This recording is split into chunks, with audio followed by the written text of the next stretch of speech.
आज मार्केटमध्ये गेली होती तर तिथे मला एका ठिकाणी खूप अशी गर्दी दिसली. मी पण तिथे जाऊन बघितलं की नेमकं इथे काय विकल्या जात आहे. तर तिथे मला ही फुलं दिसली. पहिले तर मला याचं नाव माहीत नव्हतं. तर एका महिलेला विचारलं तर तिने मला याचं नाव जिवतीची फुलं सांगितलं. तसं तर मी ही पहिल्यांदाच बघत आहे आणि पहिल्यांदाच मी हे घरी घेऊन आलेली आहे. मला याची अजिबात माहीत नव्हतं की ही कशी करायची आहे. तर मी सासूबाईंना विचारलं तर त्यांनी मला सांगितलं की असं असं करायचं. तर पावसाळा सुरू झाला की ही फुलं निघतात आणि खायला खूप छान असे लागतात. मी तर पहिल्यांदाच खात आहे आणि पहिल्यांदाच बनवतसुद्धा आहे.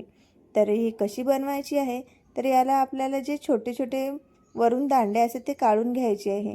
आणि आणखी एक मला गोष्ट सांगा, कॉमेंट करा तुम्ही की हे फुलं धुत असतात का. तर मी हे फुलं धुवून घेतली, कारण मार्केटमध्ये गेले तर खूप सारीशी धूळसुद्धा उडते आणि माशासुद्धा आता या सीझनमध्ये आहेत. तर त्यामुळे मार्केटमधून कोणतीही वस्तू आपण आणली तर त्याला आपण धुवूनच घ्यायला पाहिजे. तर ही फुलंसुद्धा मी इथे धुवून घेतली. तर ही फुलं धुत असतात की नसतात की तशीच बनवत असतात, तर मला नक्की सांगा. तर मी इथे धुवून घेतली, कारण मला याला धुवावं वाटली, कारण तिथे आजूबाजूला खूप जास्त अशा माशा होत्या. आणि इथे याला मी कापूनसुद्धा घेतली थोडी थोडी. जास्त एकदम बारीक न कापता थोडीच याला कापून घेतली. तसं तर याला एवढे छोटे छोटे फुलं असतात ना, तर कापायची अजिबात गरज नाही. पण इथे मी कापून घेतली. आता यासाठी 2 ते 3 कांदे घेतले, जे मी उभे कापून घेतले. आता याला लागणारी मिरचीसुद्धा घेतली. तर मिरची इथे आपण ठेचा बनवूनसुद्धा टाकू शकतो, अथवा तुम्ही या प्रकारे कापून घेऊ शकता.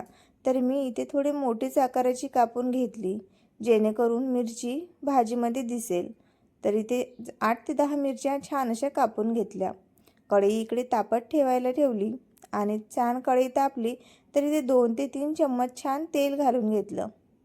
तर ही रेसिपी अगदी सोपी आणि खूपच लवकर बनणारी आहे, जेणेकरून 2 ते 3 मिनिटांमध्ये ही रेसिपी बनून जाते. तेल छान असं कडकडलं ना, तर त्यामध्ये जिरं घातलं 2 चम्मच आणि त्यामध्ये कांदासुद्धा टाकून घेतला.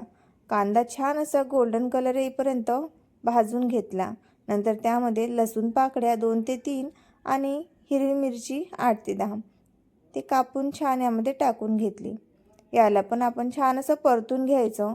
नंतर यामध्ये थोडी हळद घातली. हळद मी इथे फक्त कलरसाठी घातली, तर तुम्ही स्किपसुद्धा करू शकता. छान असे परतून घ्यायची आणि त्यामध्ये ही फुलं टाकून द्यायची. अवघे 2 मिनिटांमध्ये होणारी ही रेसिपी आणि खायला इतकी छान अशी लागते ना. मी पहिल्यांदा बनवली, पण मला वाटलं नव्हतं इतकी छान अशी लागेल म्हणून. तर मी छान यामध्ये थोडं मीठ घातलं आणि आरतून परतून घेतलं. पाणी अजिबात घालायचं नाही यामध्ये. तेलामध्ये आणि वाफेवर अगदी मऊसूत ही भाजी होऊन जाते. तर तुम्हीसुद्धा ही भाजी खात असता का? तुम्हालासुद्धा ही भाजी आवडते का? तुम्ही कोणत्या प्रकारे करता? तर मला ह्या सर्व गोष्टी तुम्ही कॉमेंटमध्ये नक्की कळवा. आणि माझी पद्धत ही कशी होती, म्हणजे मी कोणत्या पद्धतीने बनवले, मी जी चुकीची पद्धत तर वापरली नाही ना, ही सुद्धा तुम्ही मला नक्की सांगा. 2 मिनिटे अगदी याला वाफवून ठेवले आणि आपली भाजी बिलकुल तयार आहे. तर इथे मी यासाठी भाकरसुद्धा बनवली होती.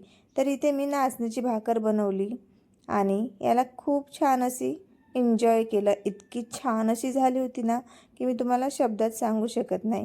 तर तुम्हीसुद्धा ही रेसिपी नक्की बनवा आणि कशी झाली तर कॉमेंटमध्ये नक्की सांगा. आणि व्हिडिओ आवडला असेल तर व्हिडिओला लाईक, शेअर आणि सबस्क्राईब करायला विसरू नका. पावसाळ्यामध्ये आलेल्या रानभाज्या तुम्हीसुद्धा खाता का? तर मला नक्की सांगा.